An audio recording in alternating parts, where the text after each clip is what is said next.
बच्चों, कैसे हैं आप? और कैसी चल रही है आपकी पढ़ाई? ये तो बहुत अच्छी बात है कि हम लोग प्रतिदिन सुबह 9 बजे से 10 बजे अपनी कॉपी और कलम के साथ मेरा दूरदर्शन मेरा विद्यालय कार्यक्रम देखने के लिए तैयार रहते हैं, जहां क्लास 6 से 8 की पढ़ाई होती है और साथ साथ कुछ अन्य रोचक जानकारियां भी हमें मिलती हैं। कार्यक्रम में बताई जा रही इम्पोर्टेंट पॉइंट्स को हम नोट भी करते हैं ताकि बाद में उनका रिवीजन कर सकें। और हाँ बच्चों, एक बात और, हम लोग जो भी चीज़ें मेरा दूरदर्शन मेरा विद्यालय कार्यक्रम में सीखते हैं उसका अध्ययन अपनी किताब में ज़रूर करें। इससे उन चैप्टर्स को हम पूरी तरह समझ पाएंगे। तो आज हम लोग पढ़ाई करेंगे विज्ञान विषय की, जिसमें सबसे पहले क्लास 6 में तंतु से वस्त्र तक भाग 2 चैप्टर का अध्ययन करेंगे। फिर क्लास 7 में रेशों से वस्त्र तक भाग 2 के बारे में समझेंगे। फिर तारा के साथ रहेंगे तैयार कोरोना से बचाव के बारे में जानने के लिए। उसके बाद शामिल होंगे क्लास 8 में और पढ़ाई करेंगे जंतुओं में प्रजनन भाग 2 की। तत्पश्चात हम भारत में उद्यमी बनने की रोमांचक कहानियां सीरीज के अंतर्गत जीवन कौशल पर आधारित एक कहानी देखेंगे जिसका नाम है शाजिया का रिसाइकल बाग और कछुआ। और अंत में चलेंगे पटना का संजय गांधी जैविक उद्यान और देखेंगे जू शो। तो चलिए शुरू करते हैं आज की विज्ञान की क्लास मेरा दूरदर्शन मेरा विद्यालय के साथ।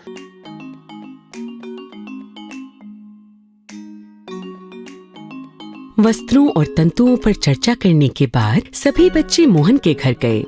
मोहन के पिताजी कपड़ा बनाने की फैक्ट्री में काम करते हैं। सब बच्चे उनसे मिलने के लिए बहुत उत्साहित थे। मोहन के घर पहुंचते ही सब मोहन की माँ से मिले।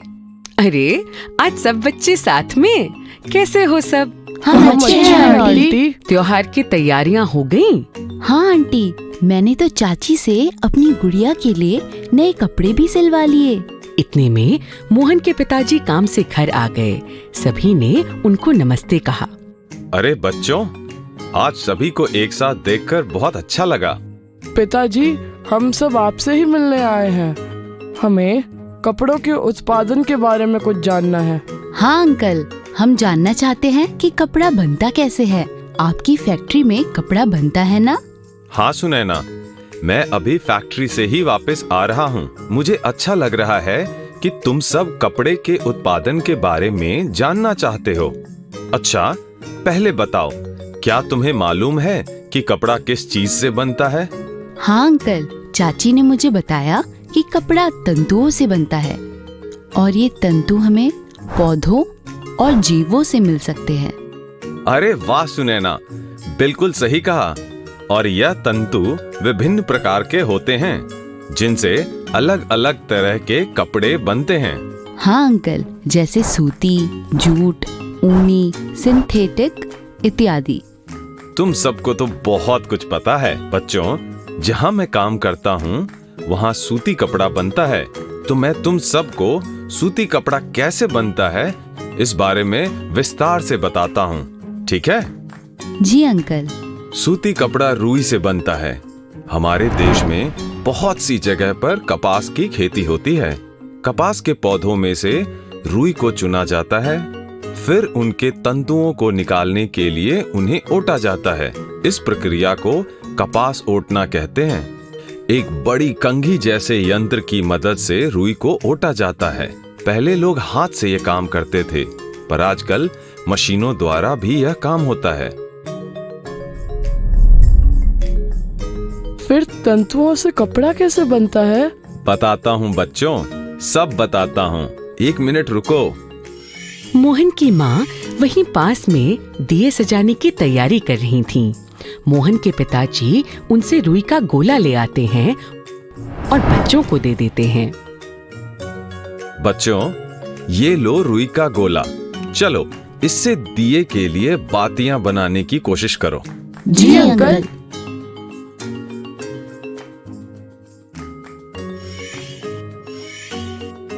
जिस तरह तुम सबने रुई को हाथों के बीच मसलकर तागा बनाया, उसे कातना कहते हैं। रुई के रेशों की कताई करके उसके तागे बनाए जाते हैं। जब बहुत सी कताई करनी हो तो ज्यादातर हम मशीनों की मदद से यह कर पाते हैं। एक बड़ी सुई जैसा यंत्र जिसको तकली कहते हैं, उससे रुई को तागे में परिवर्तित किया जाता है। तागे बनने के बाद उनसे कपड़ा बुना जाता है। बुनाई? जैसे मेरी दादी मेरे लिए स्वेटर बनाती है, उस तरह? बिल्कुल सही कहा सुबीर। बुनाई दो प्रकार की होती है। क्या तुम सबने कभी एक चटाई को गौर से देखा है?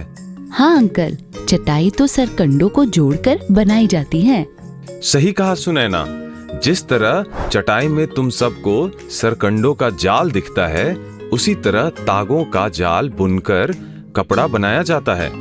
एक एक तागे को लेकर जाल बनाना? ऐसे तो कपड़ा बनने में बहुत समय लगता होगा।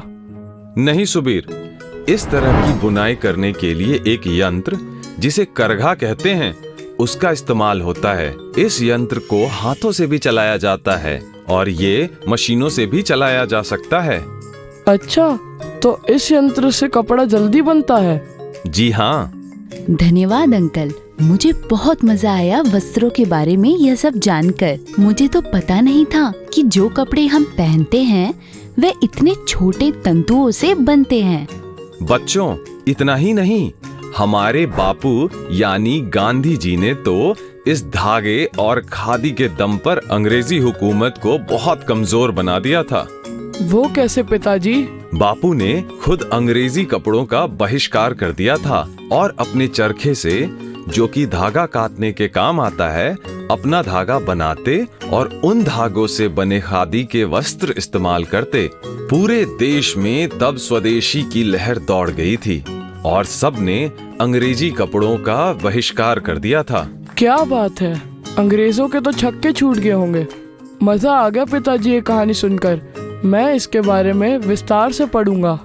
चलो बच्चों, आज बहुत सी बातें हो गई। गर्मा गर्म खाना तैयार है, अब सब खाना खाकर ही घर जाना। जी आंटी। कोरोना वायरस का खतरा होगा कम जब हाथों को बार बार धोएंगे हम। साथियों, जब आपके हाथ गंदे हों, खांसने और छींकने के बाद, किसी भी सतह या वस्तु को छूने के बाद, शौचालय के इस्तेमाल के बाद, खाना बनाने, परोसने, खाने से पहले और खाना खाने के बाद अपने हाथों को 20 सेकंड तक साबुन और पानी से अच्छी तरह धोएं। पानी को बर्बाद ना करें। हाथों को साबुन से मलते समय पानी का नल बंद रखें। हाथ धोते समय आप हाथ धोने के चरणों का पालन करें।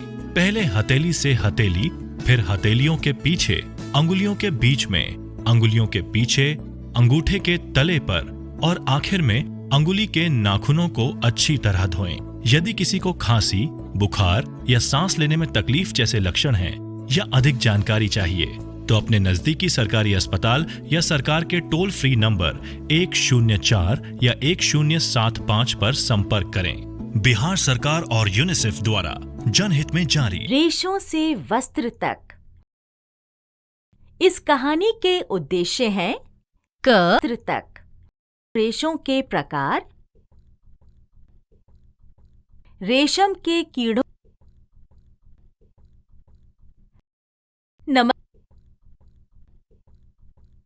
कितनी ठंड है। आप ऊनी कपड़े पहन लीजिए। आप लोगों को पता होगा कि ऊन के कपड़े कौन से जानवर के बालों से बनते हैं? क्या आपको ये पता है कि सबसे मुलायम और चमकीला रेशा कौन सा है? सही सोचा आप सबने, रेशम। क्या रेशम भी एक जानवर रेशा होता है? चलिए इस वीडियो के माध्यम से इन सवालों के जवाब ढूंढते हैं। रीना और माया अपनी छुट्टियों में अपनी दादी माँ के घर गई हैं। चलिए देखते हैं कि दोनों बहनें क्या कर रही हैं। माया को किताबें पढ़ने का बहुत शौक है और रीना को प्रकृति में बाहर कुछ नया खोजने का। वो देखिए, रीना वहां पेड़ों के पास कुछ देख रही है। यह क्या है? लगता है ये तितलियों की इल्लियां हैं। दीदी से पूछती हूँ, उनको पता होगा। दीदी, माया दीदी, यहाँ तो आइए। क्या हुआ रीना? देखो दीदी, ये कितनी सारी तितलियों की इल्लियां हैं। रीना, ये सारे शहतूत के पेड़ हैं। देख, ध्यान से देख। पिछले साल जब मैं यहाँ आई थी तो मुझे भी यही गलतफहमी हुई थी। तब दादी ने बताया था कि ये शहतूत के पेड़ हैं और इन पर रेशम के कीट होते हैं। रेशम के कीट? अच्छा, नाम से लगता है कि वे शायद रेशम के कपड़े जैसे होते हैं, मुलायम और चमकीले। रीना, रेशम का कीट रेशम का रेशा बनाता होगा। जैसे ऊन का धागा हमें भेड़ों के बालों से मिलता है, वैसे रेशम का रेशा हमें इन कीटों से मिलता होगा। वो देख, शहतूत भी तो लगे हुए हैं। रीना देखती है और एक शहतूत तोड़ के आती है। दोस्तों, क्या आपने शहतूत के पेड़ देखे हैं? हाँ, सही कह रही हो दीदी। दादी ने बताया था कि रेशम के कीट सिर्फ शहतूत के पत्ते खाते हैं, इसीलिए इसी के पेड़ पर रहते हैं। बड़े नकचढ़े होते हैं। देखो दीदी, यहाँ देखो, ये कुछ अंडे भी हैं। रीना, चल हम एक प्रयोग करते हैं। सच में दीदी, बताइए ना, कैसा प्रयोग? चल, हम दादी से 2 गत्ते के बक्से लेते हैं।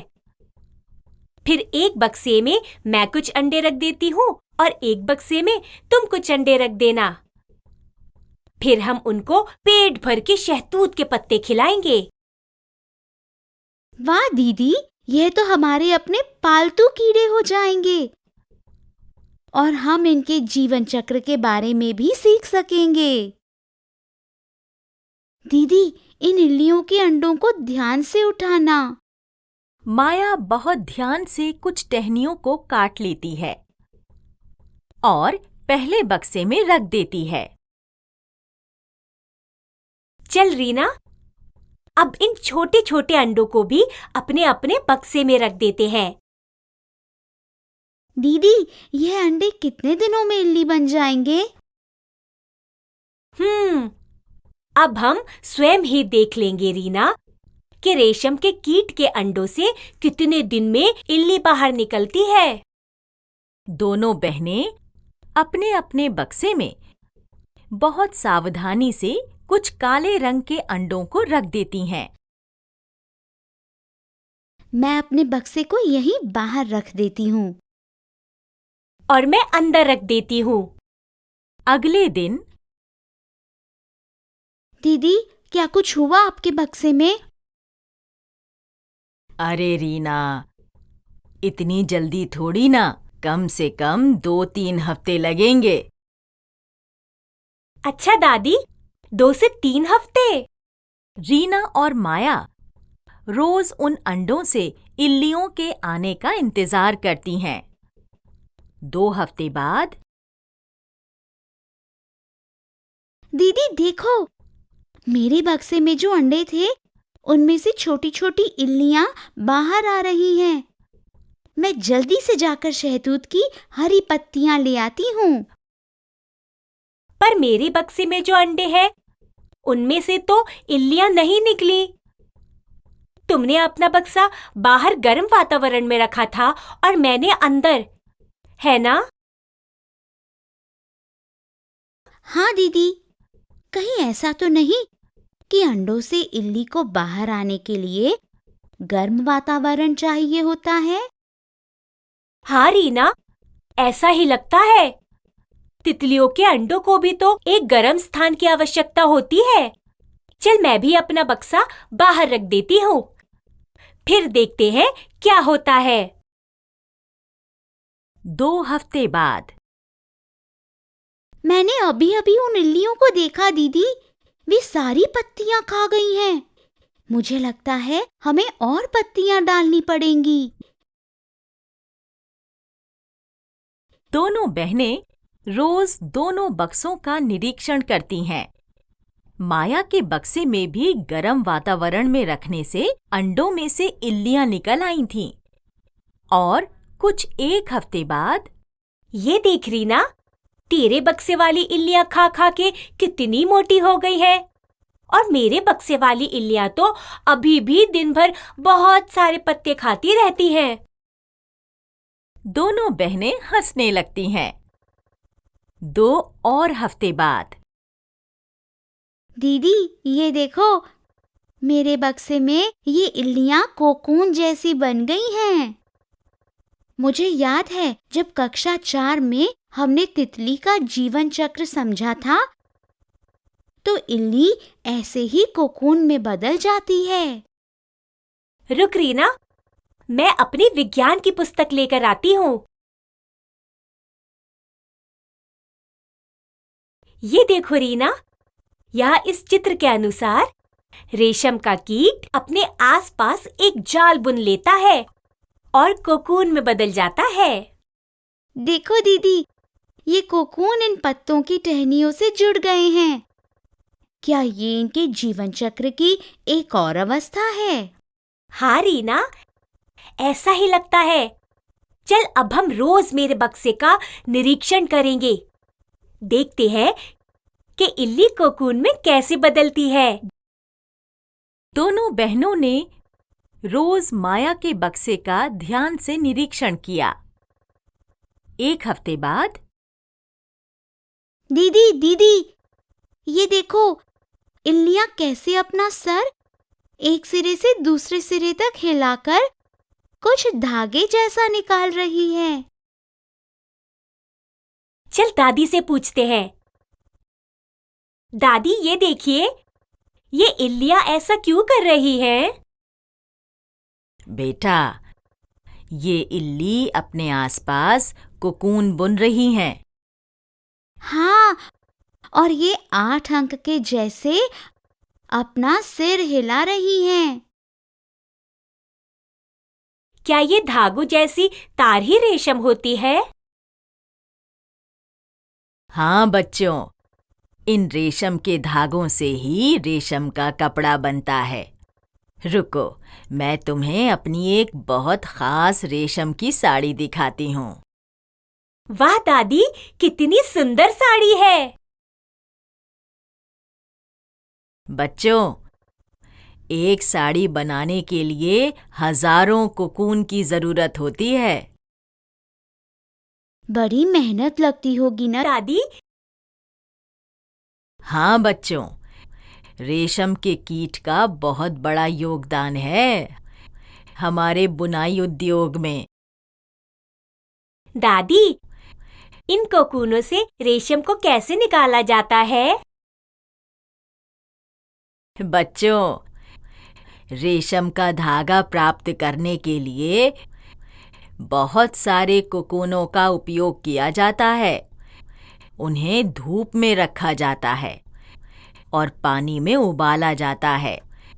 इस प्रकार से रेशम का फाइबर अलग होता है। क्या इन कोकूनों को उबाला जाता है? ये तो अच्छी बात नहीं है दादी। हाँ माया, सही कह रही हो, पर पता है आजकल एक नई प्रक्रिया की खोज हुई है। कैसी प्रक्रिया दादी?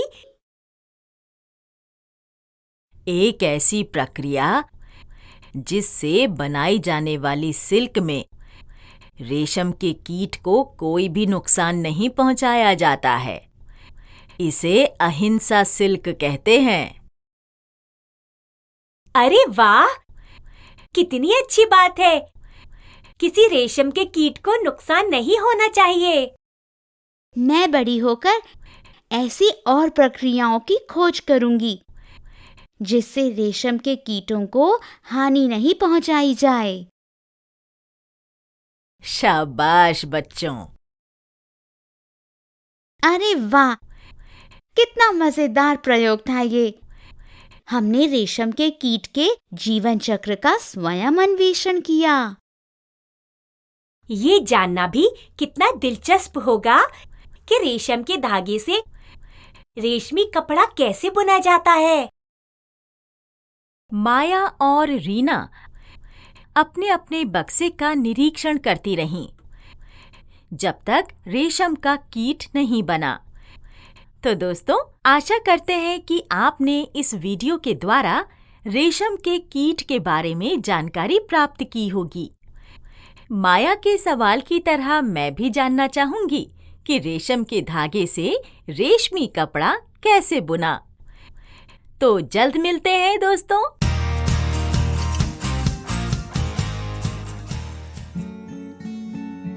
अब्बा, मुझे बहुत बुरा लग रहा है। क्यों तारा?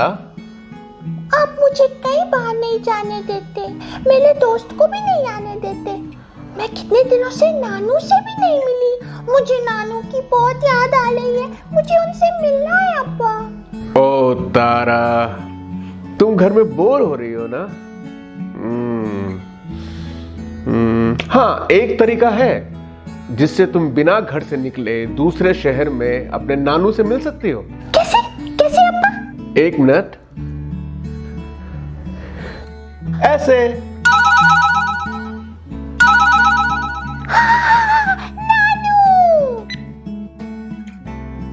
हेलो बेटा, हेलो, कैसी है मेरी टिम टिम ताला?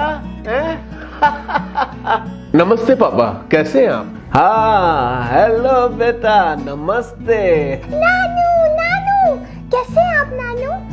अब्बा मुझे आपके पास ला ही नहीं ले, वो मुझे कहीं भी जाने नहीं दे ले। कल तो पिंकी की मम्मी आई थी घर पर, अब्बा ने उन्हें भी बाहर से ही लौटा दिया।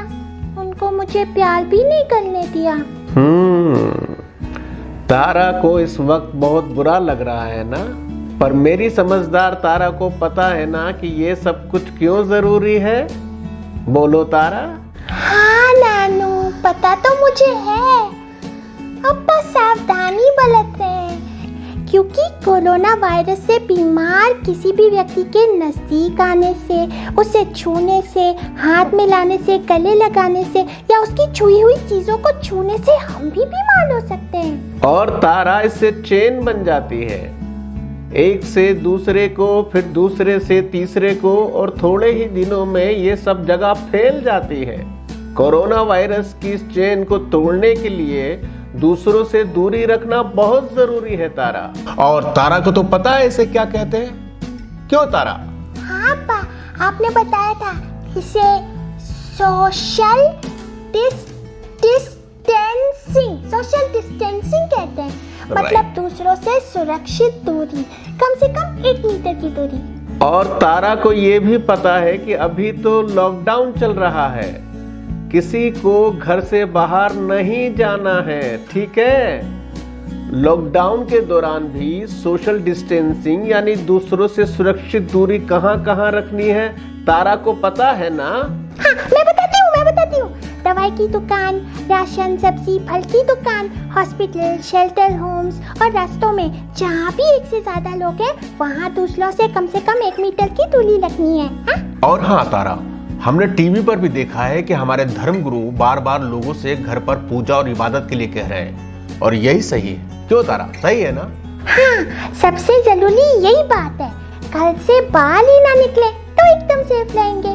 और अगर किसी जरूरी काम से बाहर जाना भी पड़े तो मास्क लगा कर जाओ, और एक दूसरे से 1 मीटर की दूरी पर खड़े रहो। जैसे मैं सब्जी लेने जाता हूँ तो मैं मास्क पहन कर जाता हूँ, और लाइन में सबसे 1 मीटर की दूरी पर खड़ा होता हूँ। अच्छा अब्बा, क्या हम एक ही मास्क बार बार पहन सकते हैं? नहीं तारा, नहीं। 6-8 घंटे में, या अगर मास्क गीला हो गया है तो उसे बदल देना चाहिए। और ये बिल्कुल जरूरी नहीं है कि सर्जिकल मास्क ही पहने, घर में बने कपड़े के मास्क भी इस्तेमाल कर सकते हैं। और दोस्तों, हाथ अच्छे से साबुन पानी से धोकर ही मास्क पहनना। अच्छा नानू, आपकी देखभाल कौन कर रहा है? हम लोग तो इतनी दूर हैं।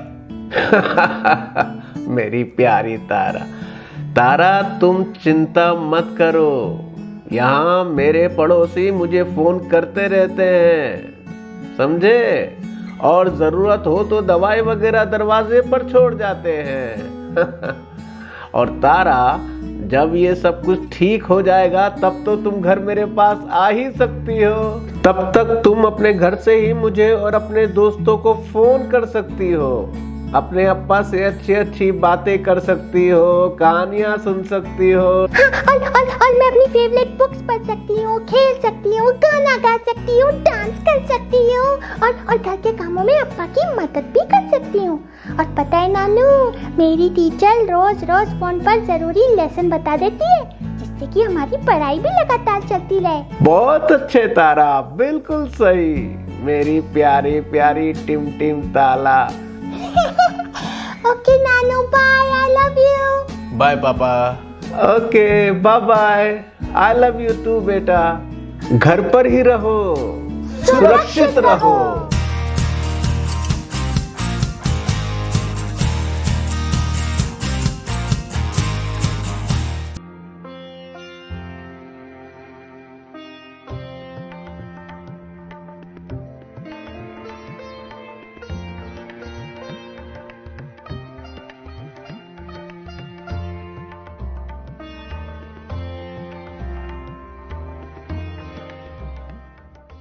सानिया एक 13 साल की जिज्ञासु शहर की लड़की कक्षा 8 में पढ़ती है। कबीर सानिया का भाई 14 साल का लड़का है, जो उसकी चीजों को समझने में मदद करता है और विभिन्न गतिविधियां करता है। मम्मी सानिया की मां, जो उन्हें विभिन्न अवधारणाओं को समझने में सुविधा प्रदान करती हैं। हेलो दोस्तों, आप लोग कैसे हैं? याद है, मम्मी और कबीर भैया ने हमें बताया था कि कैसे हाइड्रा और अमीबा जैसे कुछ जीवों में अलैंगिक प्रजनन होता है। मैं अभी भी सोच रही हूं कि कुत्ते, बिल्ली, घोड़े, शेर, पक्षी कैसे प्रजनन करके अपने जैसे को जन्म देते हैं। क्या आप भी जानने के लिए उत्सुक हो? चलो चलकर मम्मी से पूछते हैं। मम्मी, क्या मैं आपसे कुछ पूछ सकती हूँ? हाँ, जरूर सानिया। याद है, एक दिन हम लोग जंतु के अलैंगिक प्रजनन के बारे में बात कर रहे थे। हाँ, मैं जानना चाहती हूँ कि जानवर जैसे कि कुत्ता या बिल्ली कैसे अपने बच्चों को जन्म देते हैं। क्या इनमें भी अलैंगिक प्रजनन होता है?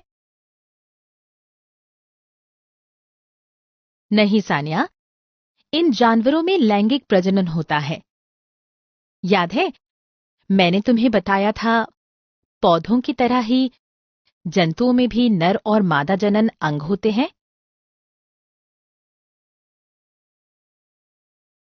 हाँ मम्मी। ये अंग लैंगिक जनन में बहुत ही महत्वपूर्ण भूमिका निभाते हैं। पौधों में जिस तरह से अंग भाग लेते हैं। हाँ सानिया। मम्मी, ये अंग प्रजनन के लिए कैसे काम करते हैं? इससे पहले सानिया, क्या तुम जानती हो कि ये अंग क्या हैं?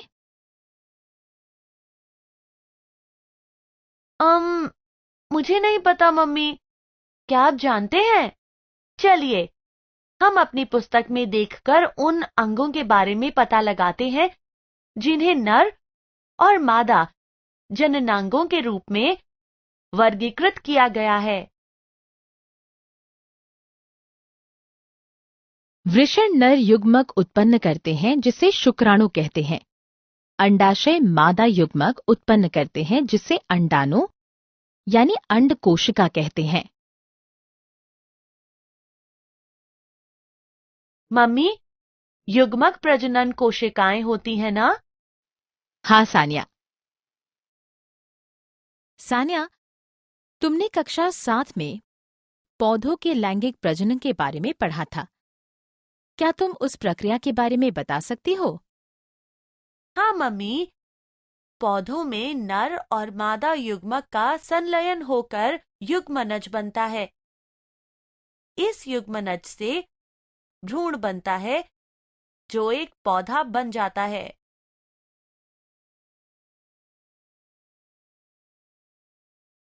बहुत अच्छे सानिया, तुम्हें ये प्रक्रिया याद है। जंतुओं में भी निषेचन की यही प्रक्रिया होती है। मादा युग्मक या अंडाणु और नर युग्मक या शुक्राणु के साथ जुड़ जाते हैं, जिससे युग्मनज बनता है। ये माता और पिता दोनों के कुछ लक्षण को प्राप्त करता है।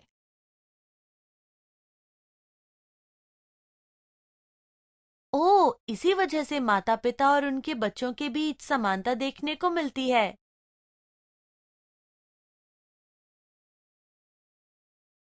बिल्कुल।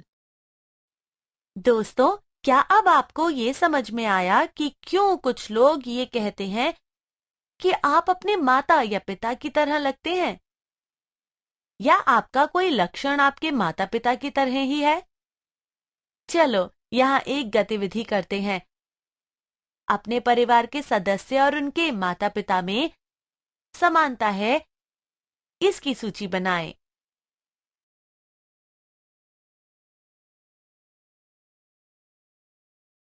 मम्मी, मुझे एक चीज अभी भी समझ में नहीं आई।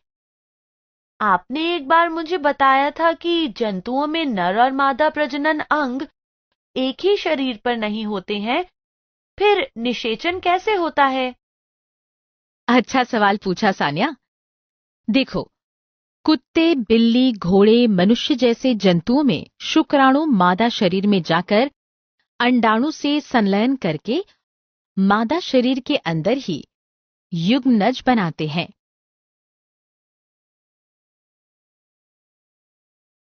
अच्छा, जिससे कि मादा शरीर के अंदर ही बच्चा विकसित हो। हाँ, इसे आंतरिक निषेचन कहते हैं। लेकिन ये कोई एकमात्र तरीका नहीं है जिससे जंतुओं में निषेचन होता है। और तरीके कैसे कैसे होते हैं? तुम अपनी किताब की सहायता से खुद पता करो। दोस्तों, अपनी किताब के पेज नंबर 103 पर आप इसके बारे में जान सकते हैं। सानिया, क्या तुम जानती हो, युग्मनज एक कोशिका है। ये एक जंतु की तरह बनने के लिए कई प्रक्रिया से गुजरती है। ओह, तो एक कोशिका से एक जीव बन जाता है।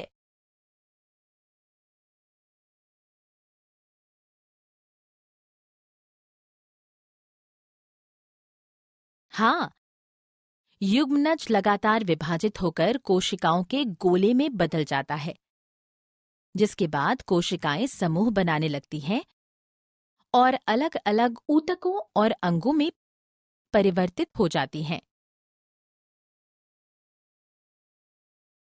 क्या हम भ्रूण को विकसित होते देख सकते हैं? नग्न आंखों से नहीं देख सकते हैं। आंतरिक निषेचन में युग्मनज मादा शरीर के अंदर बनता है। भ्रूण गर्भाशय दीवार से जुड़ जाता है और प्रक्रियाओं से होता हुआ शरीर अंग ऊतकों में बनता जाता है। जब सारे शरीर अंग पहचाने जा सकते हैं, भ्रूण को गर्भस्थ शिशु कहते हैं। भ्रूण को हम अल्ट्रासाउंड द्वारा देख सकते हैं। जब गर्भस्थ शिशु की प्रक्रियाएं पूरी हो जाती हैं, तब बच्चा पैदा होता है।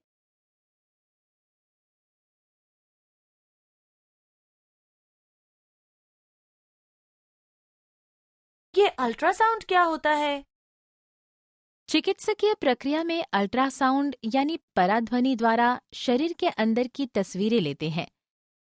इससे भ्रूण के विकास की स्थिति का विश्लेषण करने में मदद मिलती है।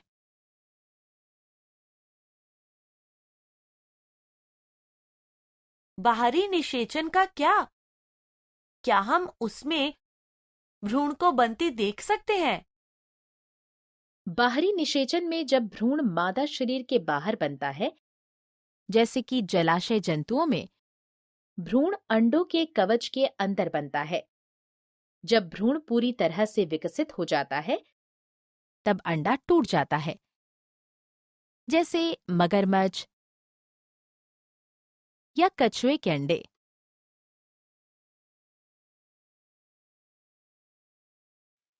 यह सचमुच हैरानी की बात है।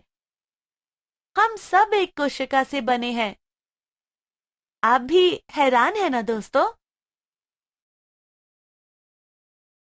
सारांश।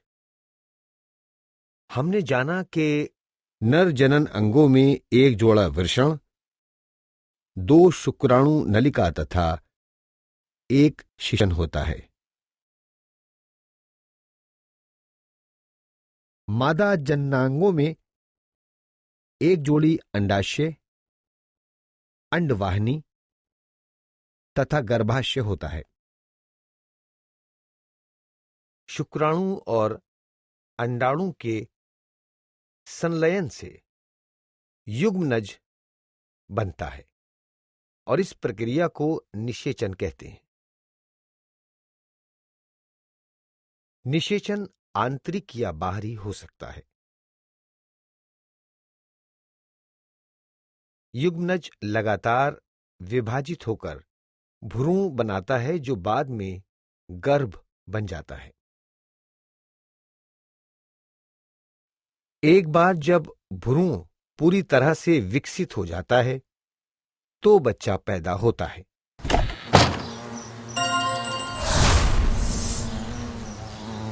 यार स्मृति, वो क्या चीज है जिसे खाने से इंसान का दिमाग तेज होता है? बादाम। बादाम नहीं, ठोकर। इंसान एक बार खाता है फिर हमेशा संभल के चलता है। वेरी फनी, पर सच है, इंसान अपनी गलतियों से ही सीखता है और कुछ बनता है। और ऐसे ही कुछ कामयाब उद्यमियों की कहानी लेकर मैं रोहन और मेरे साथ स्मृति आपका स्वागत करते हैं हमारे इस शो में, जिसका नाम है an adventurer guide to being an entrepreneur, यानी भारत में उद्यमी बनने की रोमांचक कहानियां। यस, हम हर एपिसोड में आपको किसी एक उद्यमी की रोमांचक कहानी दिखाते हैं और उस पर निर्धारित एक कौशल के बारे में बताते हैं। तो आज की कहानी है द ब्रिज बिल्डर, यानी पुल निर्माता। इस कहानी में हम देखेंगे कि कैसे गिरीश ने अपने बचपन की समस्या को बड़ा होकर पूरा किया और उससे काफी बच्चों का बचपन बचा लिया। नहीं समझे? चलो साथ मिलकर देखते हैं कहानी। पुल निर्माता। बादल गरज रहे थे और मानसून के आने की दस्तक दे रहे थे। गिरीश ने नींद से जागते हुए सोचा कि कितना अच्छा हो अगर उसे स्कूल न जाना पड़े। लेकिन आज स्कूल में एक शिक्षक के तौर पर उसका महत्वपूर्ण दिन था। उसकी हिम्मत नहीं हो रही थी कि वो बिस्तर से उठे और स्कूल की ओर निकल पड़े। ऐसा इसलिए क्योंकि हर साल की तरह इस साल भी उसके स्कूल की ओर जाती सड़कों पर गंगा नदी का पानी भर गया था। गंगा जो हाजीपुर के साथ साथ बहती थी। गिरीश ने अपने बचपन के दिनों को याद किया, जब बारिश के मौसम में पानी भर जाने के बाद भी वो अपने दोस्तों के साथ काफी मजे करता था। जब उसे अपने भविष्य की चिंता नहीं थी, बल्कि केले के पेड़ के पास पड़े डिब्बों में बैठकर वो अपनी छोटी सी नाव बना लेता था। अब सालों के बाद वो इंजीनियर बन चुका था। उसे अपने जवानी के वे दिन याद आ रहे थे जब बाढ़ का पानी इलाके में भर जाने के वजह से काफी संघर्ष करना पड़ता था। ऐसे में कई बार उसे स्कूल पहुंचने में दिक्कत होती थी या कई बार तो स्कूल बंद ही हो जाता था। अब वो कामयाब था, लेकिन वो समझ सकता था कि अभी भी बच्चों को स्कूल जाने में वही समस्याएं हो रही थी। उसका कस्बा अभी भी काफी पिछड़ा हुआ था। वहाँ पर अभी भी केले की खेती से बचा हुआ कचरा पड़ा हुआ था। उसने सोचा अगर वो इसके जरिए पानी में तैर सकता था तो क्यों नहीं। सभी लोगों के लिए ऐसा कुछ किया जा सकता है, उसका मतलब सिर्फ मामूली डिब्बों से नहीं था, बल्कि केले के डिब्बों से बने डिब्बों से था। गिरीश ने अपना नोटपैड निकाला और उस पर एक डिजाइन बनाया। उसने फैसला किया कि वो अपने कस्बे के बच्चों के लिए एक पुल बनाएगा ताकि बाढ़ के दिनों में वे स्कूल जा सके, खासकर ऐसे दिनों में जब नदियाँ खतरे के निशान से ऊपर बह रही हो या फिर सड़कों पर पानी भरा हुआ हो। वो अपनी जन्मभूमि पहुंचा जो उसे बुला रही थी। उसने अपने इलाके के लोगों को बुलाया और उन्हें अपनी योजना बताई। साथ ही ये भी बताया कि वो कैसे इस समस्या का समाधान निकालने का सोच रहा है। अच्छी बात ये थी कि सभी स्थानीय कारीगरों, मजदूरों, शिल्पकारों, चीजें बनाने वालों ने उसकी मदद करने का वादा किया। इस तरह शुरुआत हुई एक अभियान की, केले के पेड़ के डिब्बों से बनने वाला पुल। आप समझ गए होंगे कि गिरीश एक उद्यमी है। उसने एक साथ कई समस्याओं का समाधान कर दिया है, जैसे लोगों को नदी पार करवाना ताकि वो व्यापार कर सके, स्कूल जा सके, खरीदारी कर सके, अपने रिश्तेदारों को मिल सके, डॉक्टर को मिल सके, वोट देने जा सके इत्यादि। हर रोज की छोटी बड़ी जरूरतों को पूरा कर सके, जिनकी सूची काफी लंबी है। जब आप लोगों से जुड़ते हैं तो कई समाधान निकलते हैं। आप जहां रहते हैं अपने आसपास देखिए, गौर से सोचिए और बताइए कि आप कौन सी समस्या को सुलझाएंगे ताकि आपके आसपास रहने वालों को फायदा हो। आप उस समस्या के लिए अपने किस कौशल या हुनर का इस्तेमाल करेंगे जो उस समस्या को सभी के लिए हमेशा के लिए जड़ से मिटा देगा। द ब्रिज बिल्डर, पुल निर्माता का अभ्यास आप 4-4 का दल बनाकर पूरा करेंगे। पहला भाग, सबसे पहले आपको एक खेल खेलना है जिसके द्वारा आप डिमांड एंड सप्लाई अथवा मांग और पूर्ति के बारे में सीखेंगे। खेल का नाम है मैंगो मैडनेस। वो खेलने के बाद हमें बताए कि आपने ये खेल से क्या सीखा। दूसरा भाग, अब इस पसंदीदा आम खेल को अपने वास्तविक जीवन में खेलें। आप 3 ऐसी चीजें लिखें जो लोगों को चाहिए और उनके पास नहीं है। इसके बाद उस समस्या के बारे में लिखिए जो आप सुलझाना चाहते हैं, उससे संबंधित सवालों के जवाब दें। अब आपको मांग और पूर्ति की अच्छे से जानकारी हो गई है। इसके बाद अगली गतिविधि की ओर बढ़े और अपना भविष्य उज्जवल बनाएं। वाह, एकदम स्वदेश मूवी की फील आ गई। हाँ यार, कैसे अपने गांव में वापस आकर गिरीश ने पुल निर्माण किया और बच्चों की और बड़ों की और साथ साथ बीमार लोगों की मदद की। स्मृति, पता है इस कहानी से एक बहुत जरूरी और अहम कौशल सामने निकल के आता है। कौन सा? वो है इंक्लूडिंग एवरीवन, यानी सबको शामिल करना। और इस कौशल का मतलब क्या है, चलिए हमारी किताब के आखिरी के पन्नों में चलते हैं और वहां पर पढ़ते हैं। सभी को शामिल करना, सुनिश्चित करें कि आप अपनी समस्या को सुलझाने के लिए दृष्टिकोण, साहसिक कार्य, उद्यम में सभी को शामिल करें। हर उम्र की लड़कियां, लड़कों को, बुजुर्गों को, दिव्यांग लोगों को, सभी धर्मों, श्रद्धाओं, आपको हर किसी को दुनिया को बदलने में सक्षम करने के लिए इसमें शामिल करना होगा। आप उन लोगों को पहले शामिल कर सकते हैं जिन्हें आप जानते हैं, लेकिन अनजान लोगों को शामिल करना सबसे प्रभावशाली होगा। आज नए दोस्त बनाएं और बताएं कि आज आप सभी को किस काम में शामिल करेंगे। और हमने इस कौशल का इस्तेमाल करते हुए गिरीश को भी देखा है ना? हाँ, हमने देखा कि कैसे गिरीश ने स्थानीय कारीगर, मजदूर, शिल्पकार, अन्य चीजें बनाने वालों को साथ में जोड़ा और पुल बनाया और उस पुल से सबका फायदा हुआ। यानी अगर हम सबको साथ लेकर कोई भी काम करेंगे तो काम जल्दी होगा और अच्छा होगा और सबके हित में होगा। बिल्कुल सही। तो चलो इस बुक के बाद हमारी एक्टिविटी बुक को उठाते हैं और देखते हैं कि आज की एक्टिविटी क्या है। ये बुक देखने में तो ब्लैक एंड व्हाइट है, पर इसमें आप अपना कोई भी मनपसंद रंग भर सकते हैं। तो आज की कहानी पर निर्धारित एक्टिविटी में आपको एक गेम खेलना है। जिसके द्वारा आप डिमांड एंड सप्लाई यानी मांग और पूर्ति के बारे में सीखेंगे। खेल का नाम है मैंगो मैडनेस। उसके बाद आपको बताना है कि ये इंटरेस्टिंग गेम खेलने के बाद आपने क्या सीखा। अब आपने जो खेल खेला उसको रियल बनाइए और 3 ऐसी चीजें लिखिए जो लोगों के पास नहीं है और उन्हें वो चाहिए, और फिर वो समस्या लिखिए जिसको आप सुलझाना चाहते हैं और उससे रिलेटेड यहाँ जो भी सवाल है उसके जवाब दीजिए। बस जी, अब आपको जल्दी से एक्टिविटी कंप्लीट करनी है और हमें इस एड्रेस पर भेजनी है। तो बस आप जल्दी जल्दी इसको भरिए। हमेशा याद रखिए, जिंदगी में किसी भी काम को करने के लिए सबको साथ लेकर चलना बहुत जरूरी है। वो कहते हैं ना कि अकेले मैं एक बूंद हूं, लेकिन अगर सब मिल जाए तो मैं सागर हूं। क्या बात है मेरे शायर। तो बस इस नोट पर हम लेते हैं आपसे इजाजत। फिर मिलेंगे आपसे जल्द ही हमारे अगले एपिसोड में एक नए उद्यमी की रोमांचक कहानी के साथ। तब तक के लिए अपना ध्यान रखें। Take care and bye. All the best. फुल निर्माता, कैसी लगी आपको हमारी आज की ये कहानी?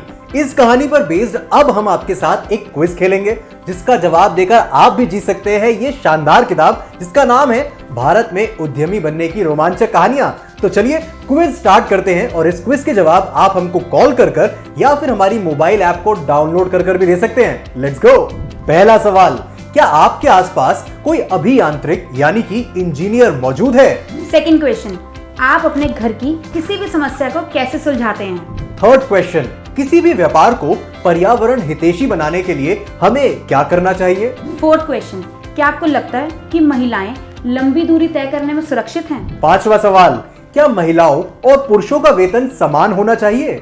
आप अपना जवाब हमारी स्क्रीन पर दिए हुए नंबर पर भेज सकते हैं या फिर अपने स्मार्टफोन में हमारी ऐप डाउनलोड करें, वहां पे भी आप अपना जवाब भेज सकते हैं। बिल्कुल सही कहा स्मृति, और आप लोग सही जवाब दीजिए क्योंकि आप में से 500 विद्यार्थी जो सही जवाब देंगे वो जीत सकते हैं हमारी ये किताब जिसका नाम है भारत में उद्यमी बनने की रोमांचक कहानियां। तो फोन उठाइए और डायल कीजिए।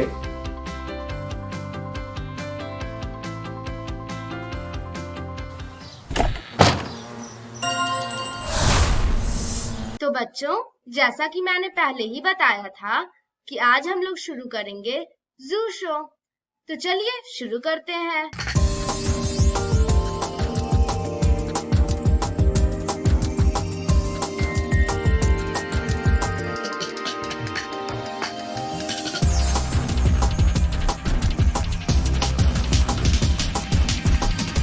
दर्शक जो या बच्चे जो पटना जू नहीं आ पा रहे हैं, हम प्रयास कर रहे हैं कि जू को उन तक पहुंचाया जाए। इसे जू आउटरीच प्रोग्राम भी कहा जाता है। प्रतिदिन जू के अलग अलग इनक्लोजर से दर्शकों तक पहुंचने का प्रयास करेंगे और इसमें हम लोग कोशिश करेंगे कि जितनी भी हम लोगों के पास संसाधन है उसमें अत्यधिक ज़्यादा से ज़्यादा लोगों को इन्फॉर्मेशन और मनोरंजन के लिए जानकारी दी जा सके। और इसी क्रम में आज शुरुआत करते हुए सबसे पहले जिस जानवर का चयन किया गया है जिराफ है।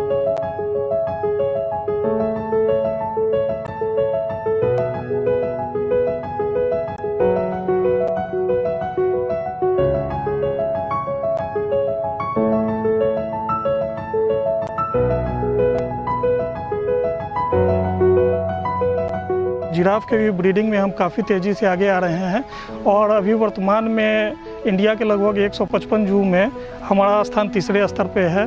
विगत साल भी एक जिराफ के बच्चे का जन्म हुआ था, इस साल भी एक जिराफ के बच्चे का जन्म हुआ है और इनकी संख्या बढ़ के 6 हो गई है।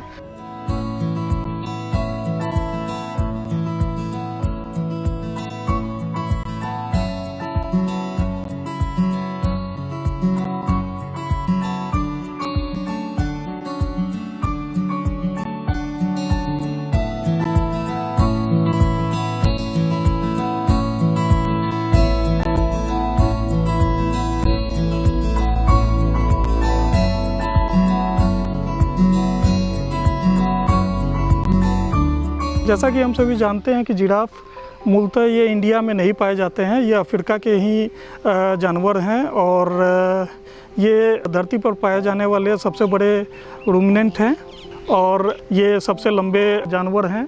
धरती पर पाए जाने वाली। इनका हाइट जो होता है लगभग 14 से 18 फीट तक ये हाइट को अटेंड करते हैं और इनका जो वज़न होता है ये 1200 केजी से लेकर के 1800 केजी तक वेरी करता है। जो फीमेल होती हैं उनका वज़न 1200 केजी तक पाया जाता है। जो एडल्ट मैच्योर मेल हैं उनका 1800 केजी तक होता है।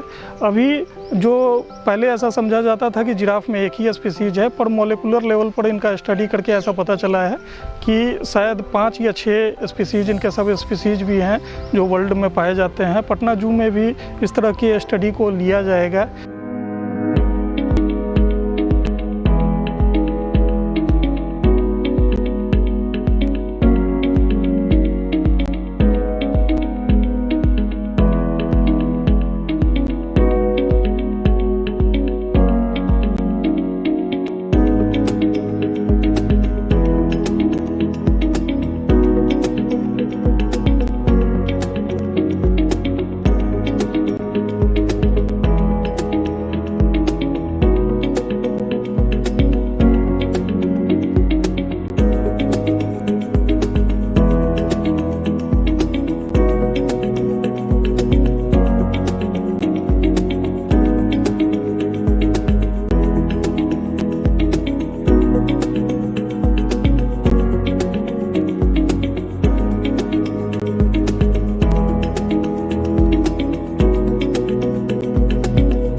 इनका एक संक्षिप्त इतिहास बताना चाहूँगा कि 2006 में 3 जिराफ को लाया गया था, यूएस से लाया गया था।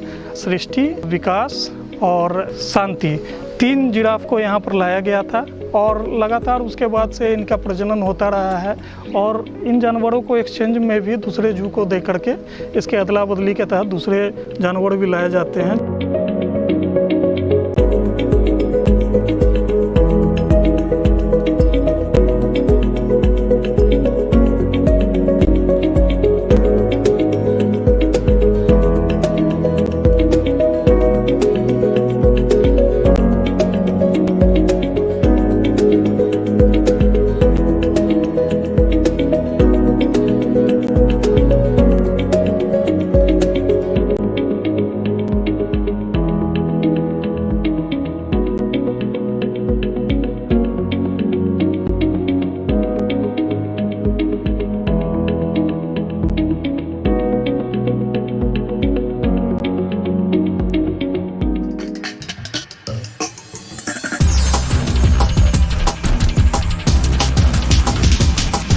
तो आशा करती हूँ बच्चों आज के एपिसोड में आपने जरूर कुछ नया सीखा होगा। आप अपने विचार हमें स्क्रीन पर दिए गए व्हाट्सएप नंबर 9431043527 या ईमेल आईडी bepcddprogram@gmail.com पर भेज सकते हैं। और हाँ, आप मेरा दूरदर्शन मेरा विद्यालय कार्यक्रम को कभी भी बिहार शिक्षा परियोजना परिषद के यूट्यूब चैनल पर देख सकते हैं। इसके लिए सर्च करें बीईपीसी मेरा दूरदर्शन मेरा विद्यालय और कार्यक्रम को देखें, इम्पोर्टेंट पॉइंट्स को नोट करें और क्वेश्चंस हल करें। इसके अलावा इसके सारे एपिसोड बिहार शिक्षा परियोजना परिषद की वेबसाइट पर डिजिटल लर्निंग सेक्शन में भी उपलब्ध है। विजिट करें www.bepcssa.in। और आपको तो पता ही है कि आप खुद से लिखी कविताएं, कहानियां, पेंटिंग्स या इनके 2 से 3 मिनट के वीडियो भी हमें स्क्रीन पर दिए गए व्हाट्सएप नंबर या ईमेल आईडी पर अपना नाम, कक्षा, विद्यालय का नाम, प्रखंड और जिले के नाम के साथ भेज सकते हैं। हम चुने गए एंट्रीज को आने वाले एपिसोड में प्रसारित भी करेंगे। तो घर पर रहें, पढ़ते रहें, बढ़ते रहें। मिलते हैं अगले एपिसोड में। बाय बाय बच्चों।